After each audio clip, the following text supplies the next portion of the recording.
네, 세계 역사를 보면 절대로 망할 것 같지 않았던 강한 제국들이 허망하게 무너지고 또 다른 나라가 일어나는 것을 계속하여 반복되는 모습들을 볼 수 있는데요. 사람들은 그것을 보면서 그 원인을 생각할 때에 역사 속에서만 찾으려고 합니다. 그러나 중요한 것은 그 배후에는 모든 역사를 주관하고 계시는 살아계신 하나님의 손길이 있었다는 사실입니다. 하나님은 특히 악인을 들어서 악인을 심판하시는 때가 있다는 것인데요. 그렇게 오늘 교회를 핍박했던 로마의 멸망을 통해 우리는 무엇을 느껴야 하겠습니까? 바라기는 오늘 우리에게 주시는 이 요한계시록의 말씀을 통해서 이어지는 우리의 말씀을 보면서 마지막 때의 그 모습 그리고 현상을 깨닫고 또 알아가면서 시대를 분별하신 하나님의 아버지의 마음을 깨닫는 저와 여러분의 삶이 되시기를 주님의 이름으로 축복합니다. 초등학교 앞에서는 아주 싸고 또 초등학생 입맛에 딱 맞는 식품이 있습니다. 그것이 무엇일까요? 불량식품입니다. 초등학생들에게 맞게 100원이나 200원, 300원 정도로 살 수 있는데요. 대부분 우리는 그것을 불량식품이라고 부릅니다. 저도 어린 시절에 불량식품을 참 많이 먹었습니다. 뽑기도 참 많이 뽑았습니다. 그런데 불량식품의 특징이 무엇이냐면 입에 달고 또 맛이 있기 때문에 구미에 당긴다라는 말을 하는데요. 자주 찾게 되는데요. 그런데 그 식품이 불량식품이라고 불리는 이유가 무엇입니까? 우리의 건강을 해치기 때문입니다. 우리는 그 사실을 너무나 잘 알고 있다는 것이죠. 오늘 본문부터는 영적인 세계의 심판을 묘사하고 있는데요. 17장은 7 천사 중에 한 천사가 요한에게 말하는 것으로 말씀을 시작하고 있습니다. 심판의 시작은 세상을 지배하고 있는 음녀 바벨론을 보여주심으로 말씀이 시작되고 있는데요. 그 실체가 어떤 것인지를 보여주며 또 왜 바벨론이 심판받을 수밖에 없었는지를 깨닫게 한다는 것입니다. 그래서 오늘 본문 말씀을 보면 바벨론을 여성화하여 비유적으로 말씀을 하고 있는데요. 바벨론의 정신이 무엇입니까? 하나님을 대적하고 또 세상을 사랑하도록 만든다라는 것입니다. 이 세속주의는 바벨론의 정신을 이 바벨론이라는 말로 표현하고 있다는 것입니다. 그리고 그 나라는 또 다르게 표현되고 있는데요. 2글자입니다. 짐승이라고 표현되고 있습니다. 그 나라는 짐승, 그리고 그 나라의 정신은 바벨론이라는 것입니다. 그런데 3절을 보면 여자가 붉은빛 짐승을 탔습니다. 그 짐승의 몸에 하나님을 모독하는 이름들이 가득 찼는데요. 그 정신이 지금 바벨론을 지배하고 있다라는 것입니다. 5절을 보면 그의 이마에 이름이 기록되었으니 비밀이라 큰 바벨론이라 땅의 음녀들과 가증한 것들의 어미라 하였더라 이렇게 이야기하고 있는데요.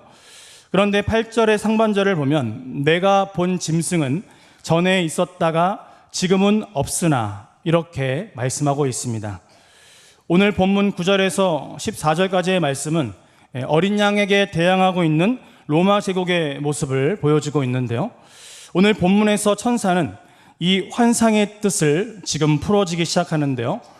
요한은 9절 말씀에서 자신이 본 것을 해석하면서 그것을 지혜 있는 뜻이라고 부르고 있습니다.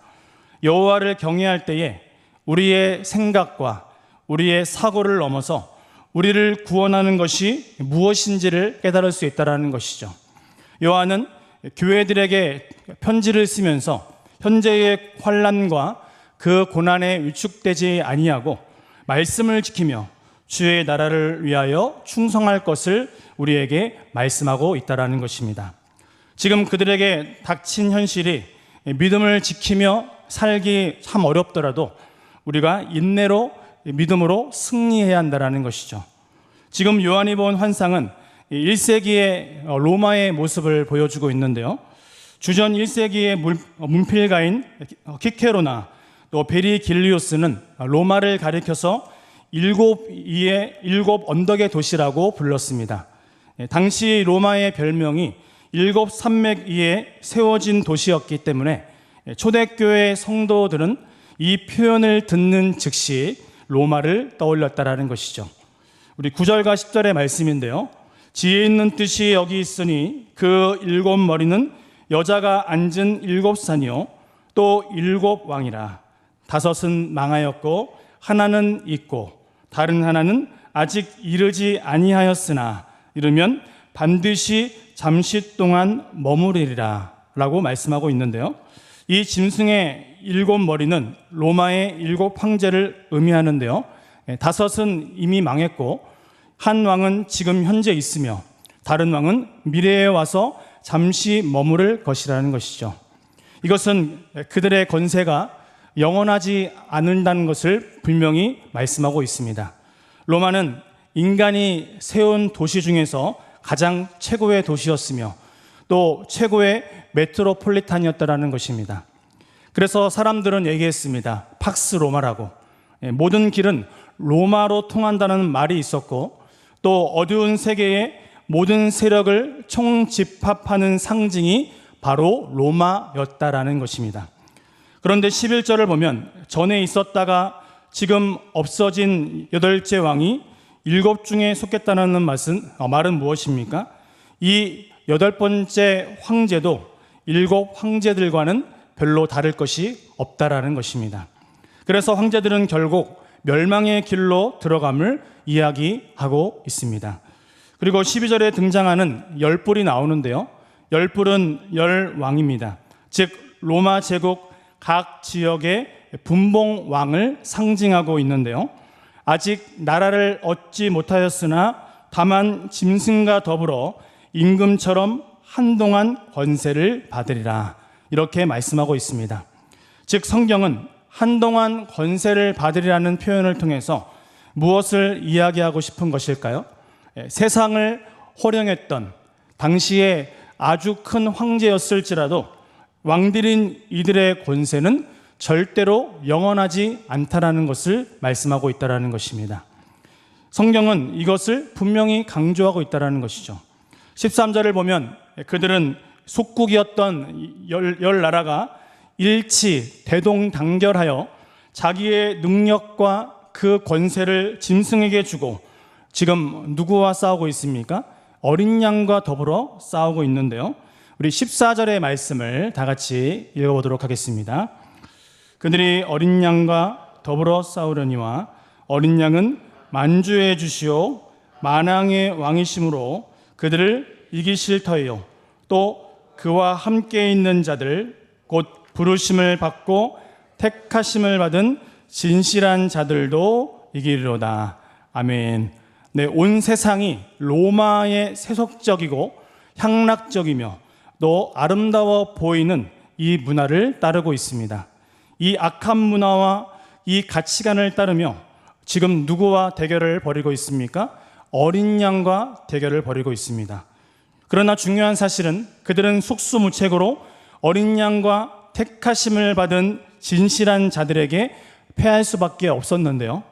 그렇게 주 1세기 후반에 기록된 이 요한계시록의 이 예언은 주 4세기 초에 역사적으로 콘스탄티누스 황제에 의하여 밀라노 칙령으로 말미암아 AD 313년에 기독교가 공인되면서 로마가 예수님의 이름 앞에 무릎을 꿇음으로써 이것이 실현되었습니다. 우리는 이 말씀을 통해서 깨달아야 하는데요. 세상에 어떠한 제국과 어떠한 나라도 어떠한 민족과 군대라 할지라도 주님을 뛰어넘을 수는 없다라는 것입니다. 그렇게 14절의 말씀에서 우리는 어린 양이신 예수님이 어떻게 승리하고 계시는지를 분명히 보게 되는데요. 그들이 어린 양과 더불어 싸우려니와 그들은 지금 짐승 자체로 비유된 적 그리스도입니다. 전에 있었다가 지금은 없으나 장차 무적행으로 올라올 자입니다. 그리고 어린 양이 등장하고 있는데요. 예수님을 지금 의미하고 있습니다. 사실 어린 양은 동물 중에 가장 연약한 동물인데요. 양은 힘이 없습니다. 그리고 매우 약합니다. 그런데 지금 예수님을 무엇으로 비유하고 있습니까? 어린 양으로 비유를 하고 있습니다. 왜 그렇습니까? 예수님의 힘은 무력이 아니라 그분의 희생으로 생기는 것이기 때문입니다. 예수님은 십자가의 죽으심으로 그의 권세를 받으셔서 만주의 주시오 만왕의 왕으로서 그들을 이기신다라고 말씀하고 있다라는 것입니다. 요한복음 1장 29절을 보면 세상 죄를 지고 가는 하나님의 어린 양이라고 표현하고 있는데요. 데살로니가 후서 2장 8절을 보면 그때에 불법한 자가 나타나니 주 예수께서 그 입의 기운으로 그를 죽이시고 강림하여 나타나심으로 패하시리라 라고 말씀하고 있습니다. 즉 우리 구주 예수님께서 이 땅에 재림하시고 이 땅 가운데 나타나셔서 그 입의 기운으로 이기신다는 것입니다. 요한복음 18장 37절을 보면 빌라도가 등장하는데요. 빌라도가 예수님께 묻습니다. 내가 왕이 아니냐? 그렇게 물었는데요. 그때에 예수님께서는 내 말과 같이 내가 왕이니라. 내가 이를 위하여 태어났으며 이를 위하여 세상에 왔나니 곧 진리에 대하여 증언하려 함이로라. 이렇게 말씀하고 계십니다. 이 말씀이 오늘 본문 요한계시록 17장 14절과 상통하는 말씀인데요. 그분께서 만주의 주시오 만왕의 왕이시기 때문에 적 그리스도의 무리를 능히 이기신다라는 것입니다. 또 그와 함께 있는 자들, 곧 부르심을 받고 택하심을 받은 진실한 자들도 이기리로다 라고 말씀하고 있는데요. 그리고 이제 믿는 사람들이 적 그리스도 나라와 대결하는 때가 오는데 이 믿는 사람들, 그들이 진실한 신자라면 이긴다라는 것입니다. 왜 그렇습니까? 그들은 보혈의 공로를 의지하는 자들이기 때문이죠. 그래서 진실하게 그의 믿음과 계명을 지키는 예수님과 함께 거하는 자들이기 때문입니다. 요한복음 16장 33절의 말씀인데요. 이것을 너희에게 이르는 것은 너희로 내 안에서 평안을 누리게 하려 함이라. 세상에서는 너희가 환난을 당하나 감대하라. 내가 세상을 이기었노라. 말씀하셨기 때문이죠. 그렇게 우리는 우리의 사는 세상이 힘들지만 힘들지 않습니다. 또한 우리가 겁나지만 겁내지 않습니다. 왜 그렇습니까? 주님이 우리의 인생을 보호하시기 때문이죠. 그리고 주님이 우리의 삶을 인도하시고 우리를 위로해 주시기 때문입니다. 주님이 우리의 삶을 아름답게 인도하고 계시기 때문입니다. 이것을 기억하며 인생을 살아가라는 것이죠. 15절부터 18절까지 말씀은 스스로 무너지게 하시는 하나님에 관하여 말씀하고 있는데요. 오늘 본문에서 나타난 하나님이 대적을 치게 하시는 방법 중에 방법 가운데 하나는 무엇입니까? 그들이 스스로 자멸하게 하시는 것입니다. 주님은 15절과 16절의 말씀을 통해서 또 천사가 내게 말하되 내가 본바 음녀가 앉아있는 물은 백성과 무리와 열국과 방언들이니라. 내가 본바 이 열불과 짐승은 음녀를 미워하여 망하게 하고 벌거벗게 하고 그의 살을 먹고 불로 아주 살이라고 말씀하고 있는데요. 악의 세력들은 때가 되면 서로 분열하여 갈라지게 된다라는 것입니다. 그들은 음녀를 미워하고 망하게 하며 벌거벗게 합니다. 이것은 도덕적인 부패를 폭로해 만천하의 수치를 드러낸다는 것입니다.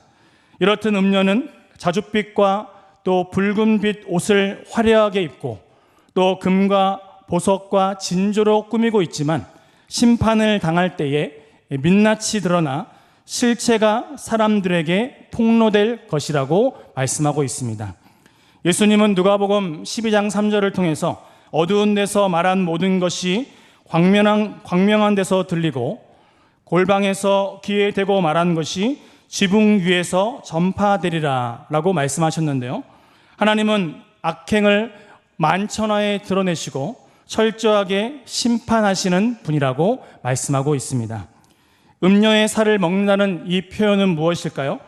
열왕기상 21장 23절에 이세벨이 창밖으로 던져져 사나운 개들에게 뜯겨졌던 사건을 생각나게 합니다.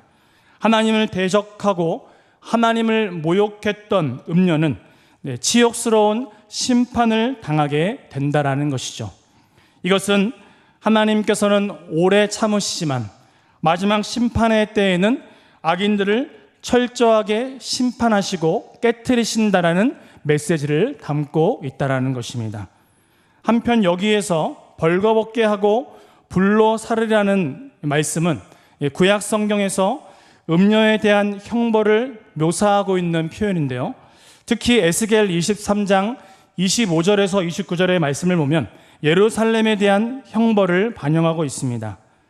당시에 이 로마는 지중해를 둘러싼 모든 나라와 민족을 점령한 큰 제국이었는데요.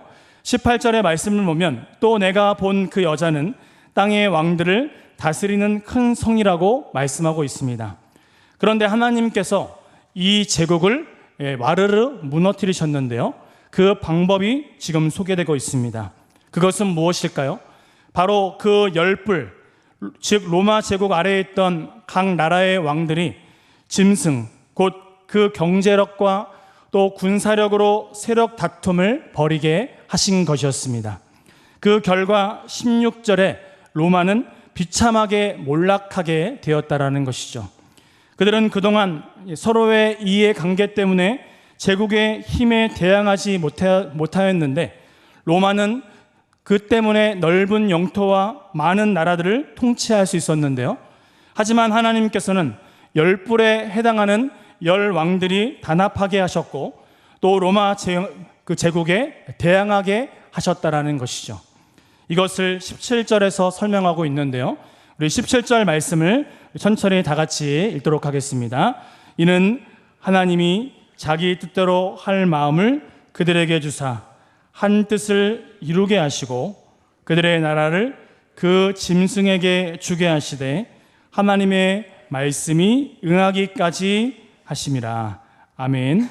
하나님은 음녀의 나라를 짐승에게 넘기셔서 그 짐승을 통해 음녀가 심판받게 하셨다라는 것입니다.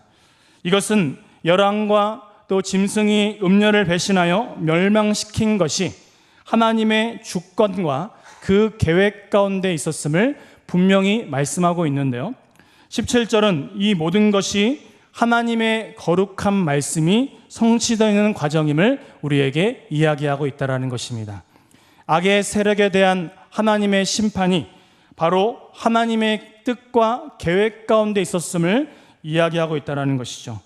이렇게 하나님께서는 하나님의 때가 참에 그들에게 마음을 주사 한 뜻을 이루게 하심으로 결국 로마 제국이 허망하게 무너지게 하셨다는 것입니다. 그들은 자기의 뜻대로 행한 것처럼 생각했지만 하나님은 그분의 계획과 하나님의 섭리 가운데 사탄의 무리 그 세력들을 분열시키심으로써 그 나라를 친히 무너뜨리셨다는 것입니다. 그렇게 아수르와 바벨론과 바사와 헬라와 로마에 이르는 모든 제국들이 하나님의 그 뜻과 섭리 가운데 그들을 사용하셨고 하나님의 때가 되어서 무너뜨릴 때가 되었을 때 하나님은 그들을 와르르 무너뜨리게 하셨다라는 것입니다. 이렇듯 하나님은 유다를 징계하시기 위해서 바벨론을 사용하셨고 악한 바벨론을 악한 바사를 통하여 징벌하여 주셨습니다. 이 말씀은 무엇을 의미하고 있을까요? 하나님이 도구로 사용하지 못하는 것은 아무것도 없다라는 것입니다. 왜냐하면 14절에 언급한 바와 같이 그분은 만주의 주이시고 만왕의 왕이 되시기 때문입니다. 이 하나님을 철저하게 의지하는 것이 신앙이요 믿음이라고 말씀하고 있다는 것이죠. 그렇기에 우리는 정의와 공의를 행하시는 하나님을 의지하며 어떠한 환경 속에서도 믿음을 잃지 않고 살아가야 한다는 것이죠. 요한일서 4장 4절은 우리에게 이렇게 말씀하고 있는데요. 자녀들아, 너희는 하나님께 속하였고 또 그들을 이기었나니 이는 너희 안에 계신 이가 세상에 있는 자보다 크심이라. 사랑하는 성도님들, 이처럼 세상의 어떠한 권력도 나라도 민족도 살아계신 주님의 손안에 있음을 믿으십니까? 오늘 말씀은 우리에게 악은 악에게 의하여 멸망하고 오직 하나님의 거룩한 영광만이 서 있게 됨을 우리에게 분명히 말씀하고 있다는 것입니다. 아무리 당시에 강대하고 부한 나라라 할지라도 여호와 하나님을 꺾을 수 없으며 하나님을 대적하면 결코 무너질 수밖에 없다는 것을 말씀하고 있다는 것입니다. 성경은 결국 교회가 승리할 것을 분명히 말씀하고 있기 때문이죠. 바라기는 지금 보여지는 우리가 만지고 있는 우리가 보는 세상이 아름답고 또한 힘의 논리와 권세가 이 세상을 좌지우지해 보이고 또 이끌어가는 것처럼 보인다 할지라도 우리의 삶 가운데 분명히 역사하시고 인도하시며 앞으로도 함께 하실 그 하나님의 뜻과 하나님의 섭리가 우리의 온 세상을 주관하고 계시고 우리와 함께 하신다는 사실을 꼭 기억하셔서 심판의 하나님, 역사의 주관자가 되시는 하나님을 내가 의지함으로 오늘도 세상과 타협하지 아니하고 오늘도 믿음으로 승리하는 저와 여러분의 삶이 되시기를 주님의 이름으로 축복합니다.